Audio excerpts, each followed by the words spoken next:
Hi, I'm Monica Vera-Torrado, and I have the pleasure of serving as the Bureau Chief for the Department of Education's Bureau of Exceptional Education and Student Services. My name is Joe LaBelle. I'm the Assistant Director of the Parent Education Network, your southernmost parent training information center in the southern region of Florida. I'm so excited to be a part of this today to talk about some of the things that we've been partnering on, amplifying our services, reaching families across the state of Florida, utilizing social media, and what that's kind of looking like for how we're using it. And my name is Eliana Tardillo. I work as the Program Director for the Parent Education Network with Family Network on Disabilities. I'm also the parent of two children with Down syndrome receiving a special education. And part of my story is my experience as a blogger and social media influencer working in communities. And in this case, we're going to be talking about amplification and how social media has helped FND reach people that otherwise we will not be able to reach. So I'd like to get started by expressing my gratitude for the invitation to partner with our Parent Training and Information Center here in Florida, which is the Family Network on Disabilities.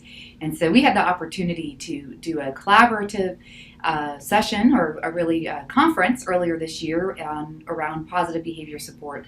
And the goal was to really outreach and have a lot of parents and caregivers and other folks be able to access this really important information. And so by partnering and by their use of social media, it was just incredible.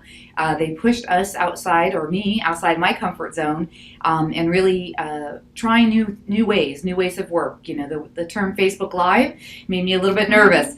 But through our partnership and our work, not only was the conference a huge success, but also the impact that it made on families, not only in Florida, but around the United States, potentially around the world, was huge.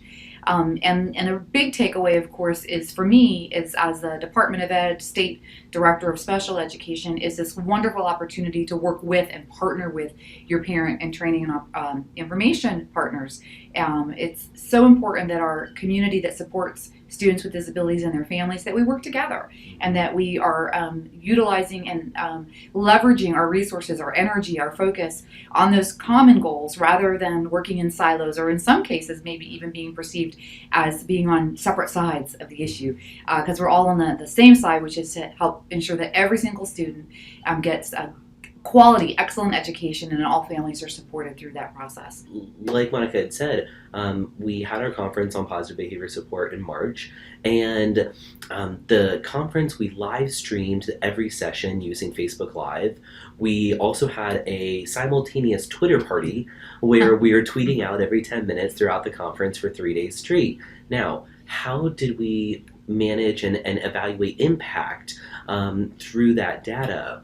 Well, Facebook Live and Twitter have different analytics sets. They have different sets of data that you can collect. So as we were going through the conference, it was really, really interesting to be able to, as you could see how many people saw your videos, and you could see where people were watching your videos from. Were they in a certain county in Florida? Were the majority of the people male, female? What age range were they in? Facebook gives you so much information on the back end to evaluate your reach and your impact as you're serving families utilizing social media. So as I was collecting this information, collecting this data, we really saw the excitement from participants and excitement from presenters grow and grow and grow. And now we're really strengthening and fortifying relationships with partners who saw a true impact from this conference and want to move forward and do other collaborative events utilizing social media.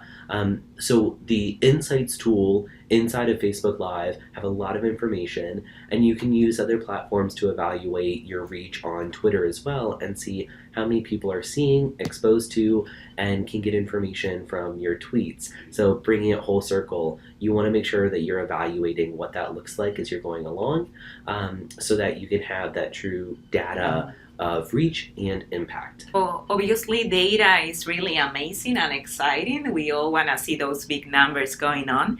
But we think about social media as a way to amplify our efforts, because it means that by opening a camera, you're actually reaching people that many times they cannot be there in person. Many times, because we are serving families of children with special needs, we understand that it's really hard for families to show. They cannot be there in person. It's not that they don't want the information, it's because they are raising a child with behavior challenges. They are still in this time of life in which you don't feel comfortable yet going to places because you don't know how your child is going to react. You don't have a child care. So we have to be very open and realistic about these needs of our communities, and that's when social media becomes so important. And you're still using the same amount of money. You are investing this money in a very smart and efficient way, because in the case of PBS, we were using this money, and if I'm not mistaken, if we will have like 200 people, we were investing like $40 per person. Then when we use amplification through Facebook Live, it came down to cents, like to 20 cents. So that's the power of amplification, and we completely understand that many times it is intimidating to be in front of the camera, and we are all like scared and we fear about making mistakes.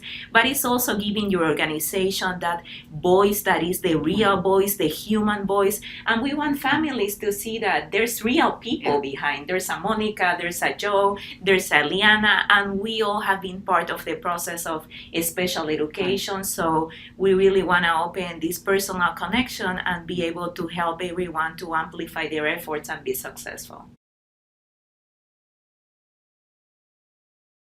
Be honest. Believe in the power of your voice.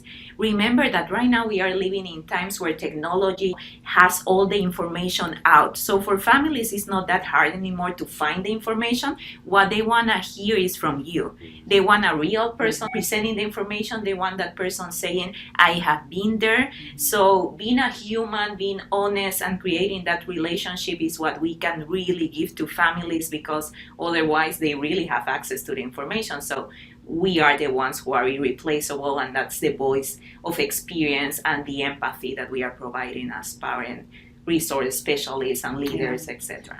I would echo everything that my colleague just shared, but also if social media is a little bit scary and you're a little bit nervous about it, I guess my best advice would be to just try it. Give it a chance.